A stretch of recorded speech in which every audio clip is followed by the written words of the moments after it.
കൊട്ടാരക്കരയിൽ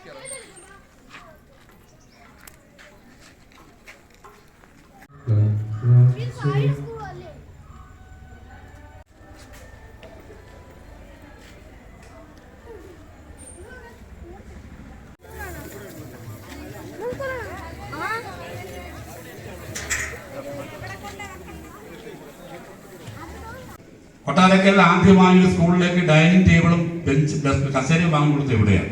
വേറൊരു സ്കൂളിലും ഇല്ല.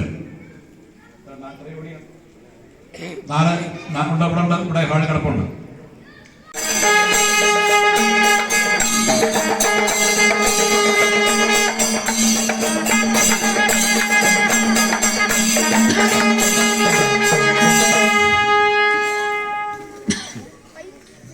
ഇപ്പൊ ഞാൻ ഇനി അധികം നീട്ടുന്നില്ല. നമ്മുടെ ബഹുമാനപ്പെട്ട മന്ത്രി എത്തിക്കഴിഞ്ഞു.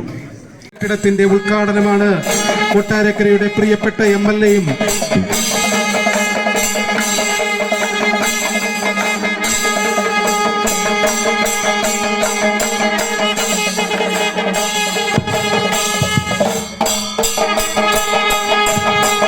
പടിഞ്ഞാറ്റിങ്കര നിവാസികളുടെ പുതിയ കെട്ടിടത്തിന്റെ ഉദ്ഘാടനം കൊട്ടാരക്കരയുടെ പ്രിയപ്പെട്ട MLA-യും കേരളത്തിന്റെ ബഹുമാനപ്പെട്ട ധനകാര്യ വകുപ്പ് മന്ത്രിയുമായ ശ്രീ KN ബാലഗോപാൽ അവർ നിർവഹിക്കുന്നു.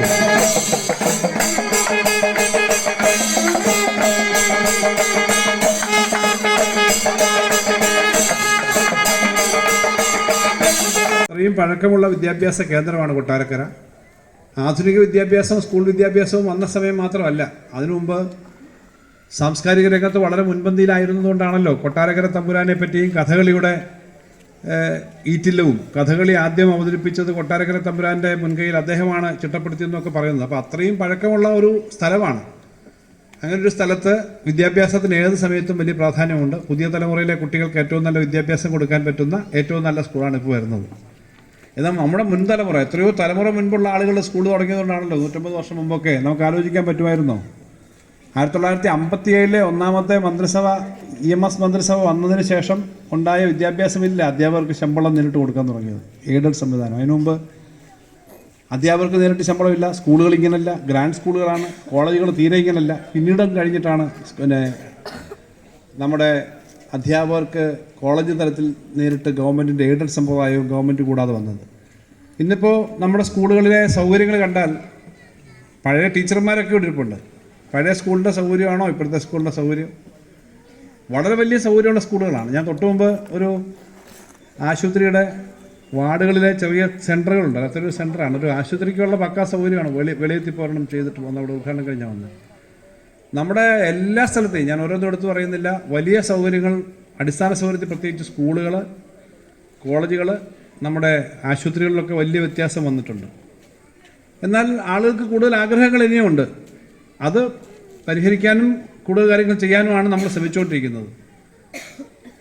ഇപ്പോൾ പണ്ടാണെങ്കിൽ ആശുപത്രിയിൽ മരുന്ന് കിട്ടാത്തതിനെ പറ്റിയുള്ള വാർത്ത വരുമ്പം പലപ്പോഴും പാരാസിറ്റമോൾ ഗുളികയും മറ്റ് ഗുളികയും ഇഞ്ചക്ഷനുള്ള മരുന്ന് കിട്ടുന്നില്ല. ഇപ്പോൾ കിട്ടാതെ വരുന്ന പരാതിയൊക്കെ ഇപ്പോഴും വരുന്നുണ്ട്. ഇപ്പോൾ കിട്ടാത്തത് എന്താ? സ്റ്റെൻറ്റ് ഇല്ലേ, അതുപോലുള്ള സാധനങ്ങളൊക്കെയാണ്.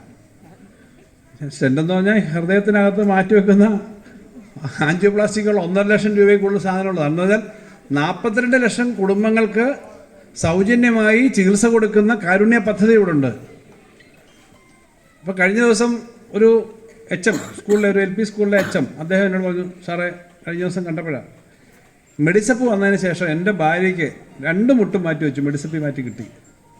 ഇത്തരം പല സംവിധാനമുണ്ട്. എന്നാൽ അതിനെല്ലാ കാര്യവും കിട്ടുന്നില്ലെന്ന പരാതി എപ്പോഴും ഉണ്ടാവും. കാരണം എത്ര കിട്ടിയാലും നമുക്ക് വീണ്ടും വേണം എന്നുള്ള കാര്യങ്ങളുണ്ട്. പക്ഷേ ഇപ്പോൾ സ്കൂളുകളുടെ നിലവാരം 5 കോടി മുടക്കുന്ന സ്കൂളുകളുണ്ട്, 3 കോടി രൂപ മുതൽ മുടക്കുന്ന സ്കൂളുകളുണ്ട്, 1 കോടി രൂപ എന്ന് വെച്ചാൽ സ്കൂളുകളുടെ വലുപ്പം അനുസരിച്ച്. ഇത് 1 കോടിയുടെ പദ്ധതിയാണ്.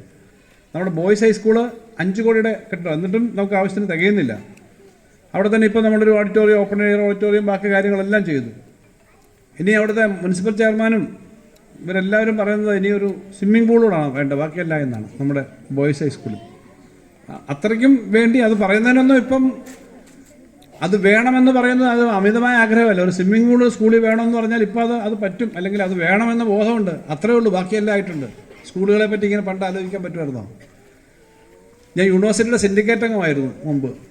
അപ്പോൾ സർവകലാശാലയിൽ 5 കോടിയുടെ 10 കോടിയുടെ ഒരു ബിൽഡിംഗ് എന്ന് പറഞ്ഞാൽ ചിന്തിക്കാൻ നമുക്ക് പറ്റുമായിരുന്നില്ല. അന്ന് അത്രയും പണം വലിയ പ്രശ്നമാണ്. ഇന്നിപ്പോൾ എത്ര വലിയ സൗകര്യങ്ങളാണ്. അപ്പോൾ വിദ്യാഭ്യാസത്തിൻ്റെ കാര്യത്തിൽ നമുക്ക് കുട്ടികൾക്ക് കൂടുതൽ സൗകര്യങ്ങൾ കൊടുക്കുക എന്നുള്ളത് പ്രധാനമാണ്. കാരണം അവരാണ് ഏറ്റവും പ്രധാനപ്പെട്ട കാര്യങ്ങളിലേക്ക് എത്തേണ്ടത്. അവരുടെ നിലവാരമാണ് ഏറ്റവും പ്രധാനപ്പെട്ട കാര്യം. ഇവർ പഠിക്കുന്നത് നമ്മൾ പഠിക്കുന്നതിൻ്റെ 10 ഇരട്ടി കാര്യങ്ങളാണ്. നമുക്ക് ഓർക്കാൻ പറ്റാത്ത കാര്യങ്ങളൊക്കെ അവർ പഠിക്കുന്നുണ്ട്.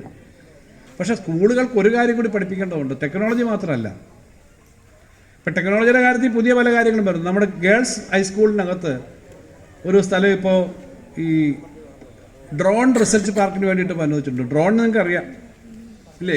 പണ്ട് ഫോട്ടോ എടുക്കാനൊക്കെ ആയിട്ട് നേരെ മേളിൽ കൂടെ പറന്നു പോകുന്ന ഡ്രോൺ ആണെങ്കിൽ ഇപ്പോൾ 5 കിലോ 10 കിലോ ഒക്കെയുള്ള ഡ്രോൺ തുരിശടിക്കാനും മരുന്ന് വെതറാനും ഒക്കെ ഡ്രോൺ ഉണ്ട്. ഇനിയിപ്പോൾ വരാൻ പോകുന്ന ഡ്രോൺ മനുഷ്യനെ വേണമെങ്കിൽ യാത്ര ചെയ്യാൻ പറ്റുന്ന ഡ്രോണും വരുമെന്നാണ് പറയുന്നത്. അതായത് കൊട്ടാരക്കരയിൽ നിന്ന് എനിക്ക് തിരുവനന്തപുരത്ത് പോകണം, അപ്പോൾ വേണം ഡ്രോണെ. ഇപ്പോൾ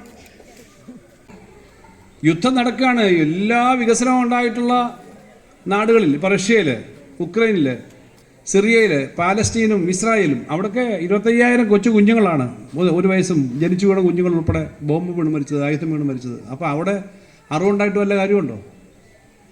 ഇങ്ങനെ ചെയ്യരുതെന്നുള്ള തിരിച്ചറിവോടെ ഉണ്ടായില്ലേ പിന്നെ എന്താ വിദ്യാഭ്യാസം കൊണ്ട് കാര്യം? ആ വിദ്യാഭ്യാസത്തിന് പറ്റുന്നതാണ് നമ്മുടെ സ്കൂളുകൾ. അത് മെച്ചപ്പെടുത്താനായിട്ട് കൂടുതൽ സൗകര്യം ഉണ്ടാവുക എന്നുള്ളതാണ്. അവിടെയാണ് നമ്മുടെ കേരളത്തിലെ സ്കൂളുകളുടെ പ്രാധാന്യം. 13,500 സ്കൂളുണ്ട് കേരളത്തിൽ ഏകദേശം. കേരളത്തിലെ സർക്കാർ കൊടുക്കുന്ന ശമ്പളത്തിൽ 57% അധ്യാപകർക്ക് ആ സ്കൂളിനാകട്ടോ.